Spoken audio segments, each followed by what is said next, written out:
Welcome back to Rich Words Music, where today we're shooting out these two guitars. Now this is my Harley Benton DC-60 Junior in Pelham Blue, and this is my 2020 Epiphone Classic Worn P90s SG in Worn Inverness Green. And it's pretty obvious why these two guitars are ripe for a comparison video here. They're both kind of traditional looking SGs, they both have P90 pickups, and they both fall into what we would call the affordable end of the guitar price spectrum. However, there are differences in budget, there's differences in specifications and features, and of course the Epiphone has two P90s and the Harley Benton only has one, so there are some differences too. And what we're going to do is play a bunch of riffs in different styles as befits the Rich Words Music channel, and we will see which of the guitars sounds better in those different styles, and we'll see if I really miss having a neck pickup with the DC-60 and whether it's actually better to have two as on the Epiphone. I'm not going to just focus on the neck pickup and on both pickups together with this guitar, that's not really for this video. We're going to see how these two bridge P90s stack up against one another.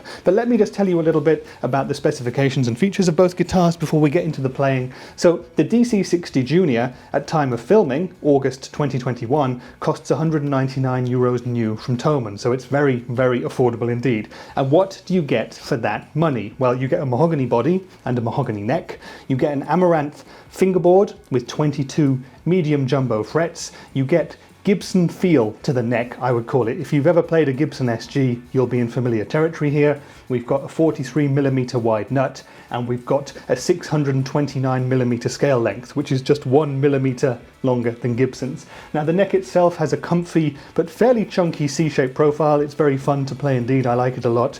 And you can see on the back of the neck that the Pelham Blue finish extends all the way across the back, and it's poly finished too. Now the Epiphone is a satin finished guitar, so that's a little bit slinkier in the neck department.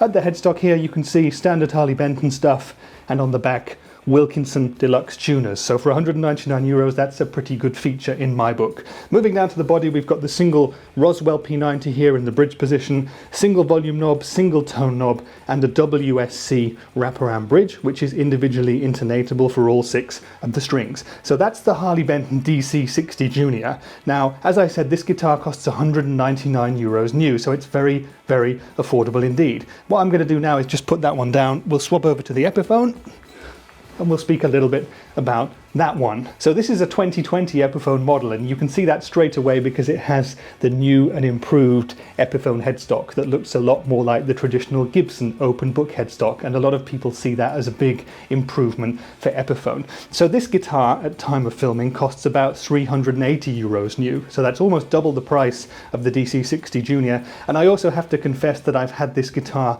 thoroughly set up by my friend Uwe, a local technician and guitar player, and he's put about €100 worth of work into this guitar, so that would take it up to about 480, almost €500, which is over, it's about 2.5 times the price of the Harley Benton guitar, so we have to take that into account too. But what do you get for your money with the Epiphone? Well, you also get a mahogany body and a mahogany neck. You get this beautiful Worn Inverness Green finish, and I absolutely love that satin finish. It looks really, really beautiful. You can really see the grain of the mahogany there.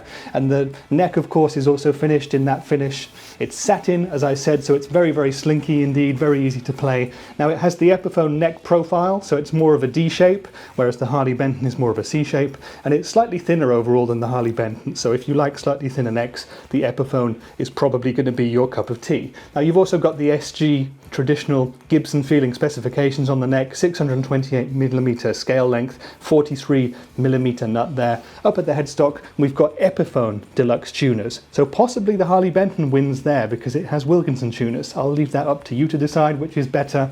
And down at the body here we've got 2 Epiphone Pro P90 Soapbar pickups, 3-way selector switch, 2 volume controls and 2 tone controls, and this rather cool batwing headstock. Now the work that I've had done on this guitar is as follows. A bone nut was installed by the tech, a full and thorough setup was done, and he actually also made sure that the electronics were all good, because when I got the guitar, sometimes when you flicked between the different pickup settings there was a solder loose or something inside and you would lose the sounds as you went to the neck pickup, so that's been sorted out as well. So the guitar has ended up very, very fun and playable indeed. The action is down super low, much lower than that of the Harley Benton, and now what we're going to do is hear how the two guitars sound. So my rig for today is going to be my Hughes & Kettner Black Spirit 200 head, and we'll start on the clean channel of the amp. We're going to play some folk and some country and some pop and some indie there. Then we'll move up to the crunch channel of the amp, and what we'll do there is do some classic rock and some indie. We'll go to the lead channel of the amp and we'll play some pop punk, some heavier rock, some alt rock, some prog rock maybe.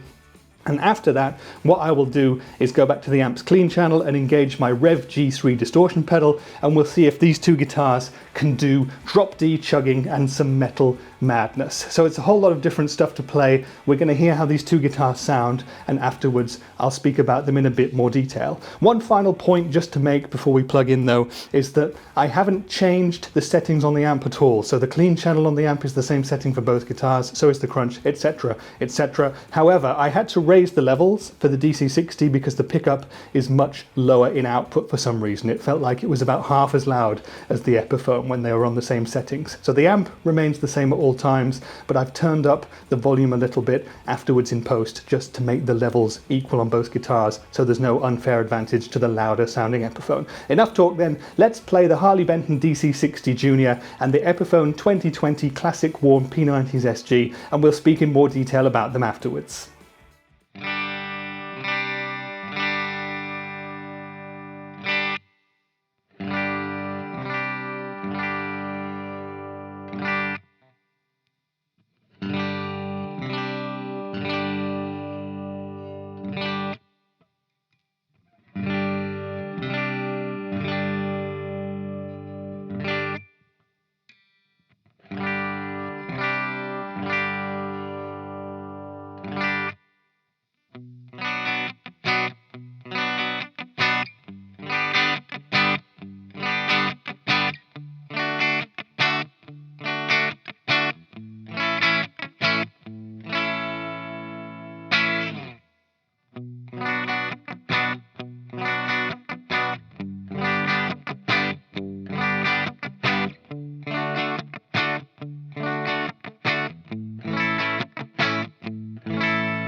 Okay then, so that was the Harley Benton DC-60 Junior versus the 2020 Epiphone Classic Worn P90's SG, and I hope you guys enjoyed the tones, the sounds, and the music. Now, I love SGs, I have to say right off the bat. My first serious guitar was actually an Epiphone Bully SG, way back in the day now, and I don't have access to that guitar on a daily basis anymore because it's back at my parents' house in England, and I haven't had an SG in the collection up until 2020 when I got the Worn Inverness Green Epiphone, and I recently also scored the DC-60 Junior by Harley Benton, of course, and both of these guitars are very fine examples and represent very, very good value for money, in my opinion. But I'm really interested to hear what you guys think. So leave me a comment down below telling me which one you preferred and why. I'm always really interested to hear what you guys say because you often have very different opinions to me. It's always really cool to hear what you think and to hear your reasons as to why you think that. So tell me what you think, and I look forward to reading all of those and answering as many as I can as usual. But let's speak in a bit more detail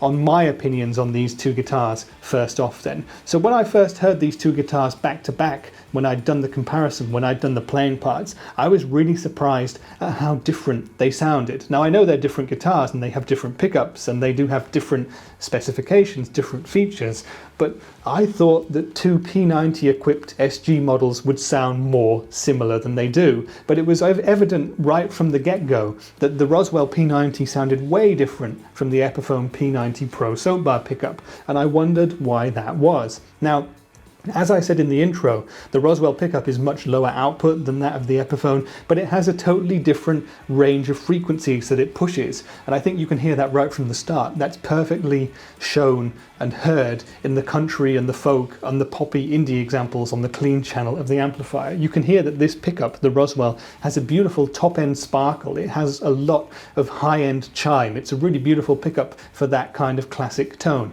What it doesn't have is a load of mids and much low end to speak of. Now, the Epiphone pickup is much higher output to my ears. It's much more aggressive right from the get-go. It doesn't have the same amount of top-end clarity as the Roswell pickup, but it does have a brutal mid-range honk, as you might expect from P90s, and it does have a good chunk more low end than the Roswell to my ears. Again, tell me if you agree with me, but I'm pretty sure that we can all agree on that from the sound samples that we've just heard. Now that means that both guitars have their advantages and disadvantages for playing different kinds of music. As I said on the clean channel, I really loved the tones of the Roswell and the Harley Benton. It sounded really classic. It just, as soon as I started playing, for example, the country licks or the chords for pop, it just sounded right. It sounded classic, it would sound great in a band mix, and I really thought I was there. I didn't need to do anything to the amp, it was perfectly set. I had the volume and the tone all the way up, the pickup and the playing did the rest. Full marks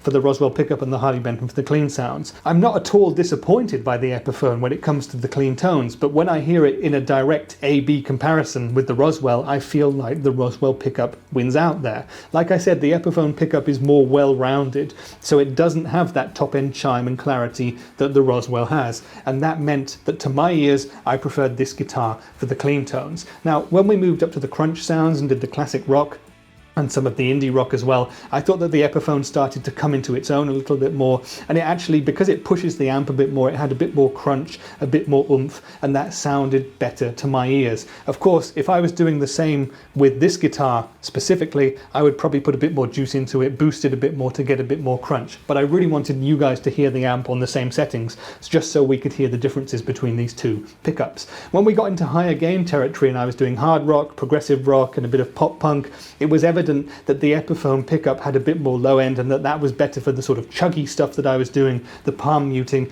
and that just seemed to be a bit more of a natural bedfellow for those kinds of tones. I mean, at every point during the video we got amazing clarity from the Roswell pickup, but it just didn't sound like it was at home for those sounds as the Epiphone to my ears. And when we got to the final part and we did the metal in drop D using the Rev G3, I just thought that actually both of these guitars were not really at home doing that. They can both do high gain and they can both do it in their own unique way, but this pickup was very noisy and there wasn't an awful lot of low end. But as I said, it had a lot of clarity throughout, so if you want clarity, you'll get it with this guitar, and you could, with judicious use of an EQ, get a bit more low end into your signal. But for heavier stuff, I'd pick the Epiphone over the Harley Benton. Having said that, I'd probably pick a humbucker equipped guitar over both of them anyway, just to play metal. But if you were picking one guitar to do everything, it's an interesting choice, and it's probably a hard one in terms of sounds. Now, if I was doing a classically themed gig, or needed a guitar for a session to do cleaner stuff, maybe light crunch, I'd have no problems whatsoever in picking the €199 Harley Benton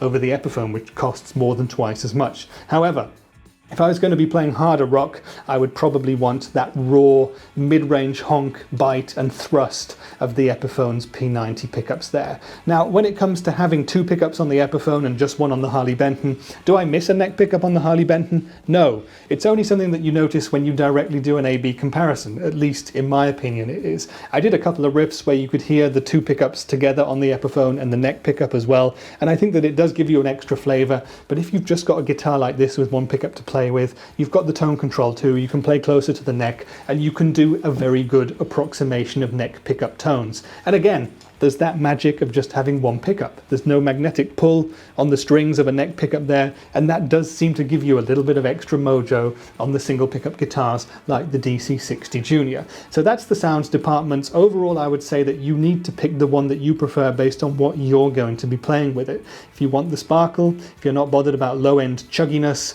the Harley Benton's going to do everything you want. If you want a more well-rounded pickup, consider the Epiphone, or indeed consider something else. But let's move on now and just talk about the build quality and the hardware on the two guitars and how the necks and the playability were, and then we can come to the final conclusions of this video. So in terms of build quality and hardware, the Harley Benton for €199 is way up there. I was very, very impressed with it. The guitar is a lot of fun to play. It does need a setup. The action's pretty high on it, and as I mentioned in my dedicated video to this guitar, you can see that someone's made a little bit of a mess of the saddle posts here, trying to get the action a bit lower. That's something I'm going to have a fiddle with after this video and see if I can get it a bit lower, a bit down to closer to a millimetre and a half, like it is on the Epiphone, in fact, after the Epiphone setup. But in terms of the Harley Benton's quality then, all the hardware on it is doing its job very well indeed. The Wilkinson tuners kept it in tune very well. The nut seems to have been well cut. No problems with the volume and tone control, no crackles or anything like that. The WSC bridge seems to be fine, and the intonation is just about okay. A setup will improve that somewhat, but it's just about okay as it is straight out of the box.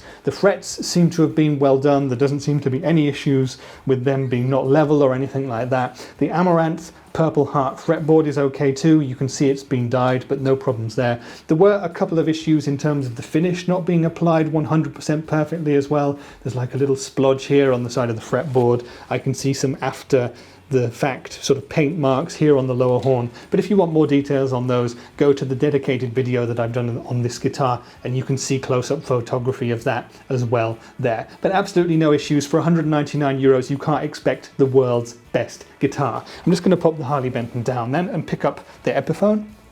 Now, this guitar is almost twice as much as the Harley Benton straight from the store, and this specific one has had a very good setup for me. So it's coming in closer to €500 than 200, so we would expect it to be better quality than the Harley Benton. And actually, I wouldn't say it's twice as good. I had to have a pretty good setup done on it to take away some of the issues that I've been having.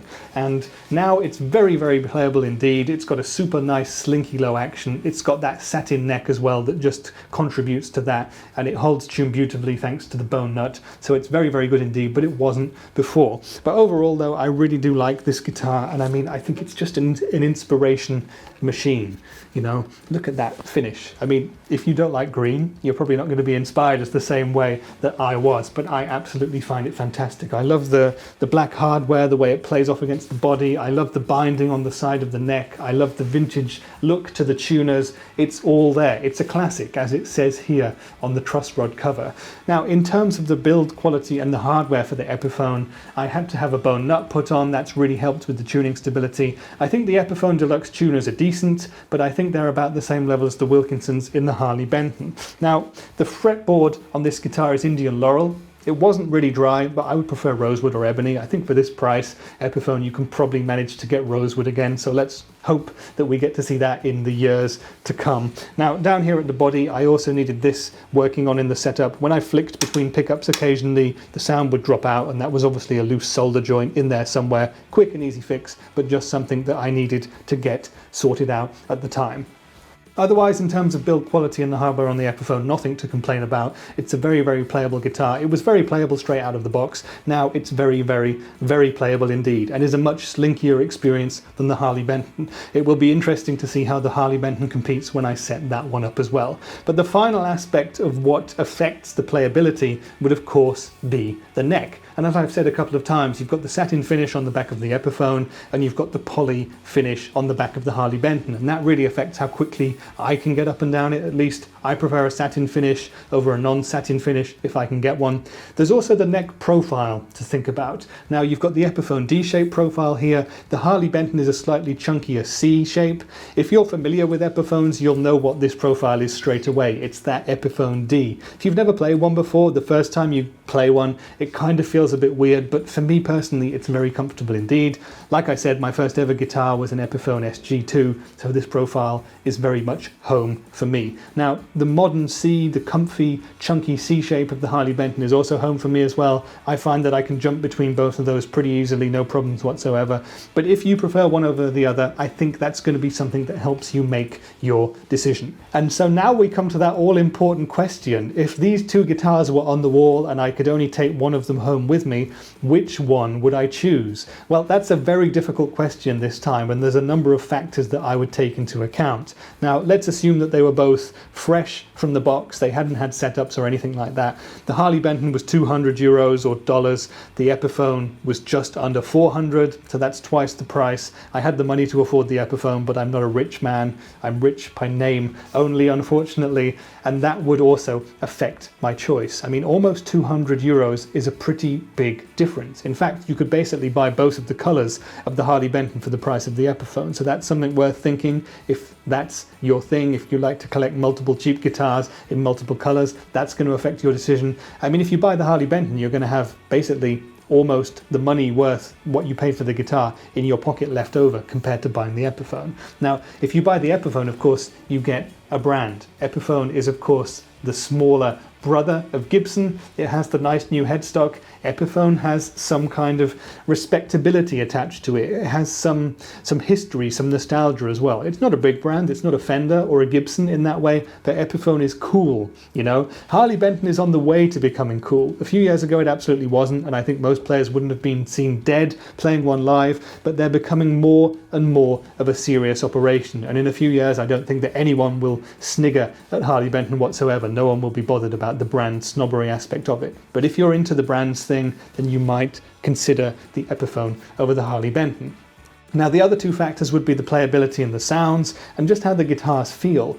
And in taking the two guitars off the wall personally, what would draw me in would be the necks. Specifically, I would definitely deviate to the satin finish of the Epiphone neck over the poly finish of the Harley Benton neck. That's just personal taste, and it's something I'd absolutely recommend that you try out for yourself if you can, to make sure that you pick the right guitar for you. And then when I'd plug in, I'd come up with the fact that the Epiphone is actually a much more versatile instrument in that it has 3 pickups, but it doesn't do some sounds as well as the Harley Benton. However, the Epiphone has that more aggressive tonality for more chunky, hard rock and metal sounds if that's what you want to do. So that's again absolutely a personal taste thing. But if you were to ask me which of these two guitars I would take home if I was only allowed to take one, I would take the Epiphone, and I would buy the Harley Benton later, probably. But no, I'd choose the Epiphone. It just has that neck which is more at home for me, and I feel like over the years, if I'm going to keep it, I'm going to get more use out of this neck pickup as well. As I said, you don't really miss the neck pickup on the Harley Benton when you don't have this guitar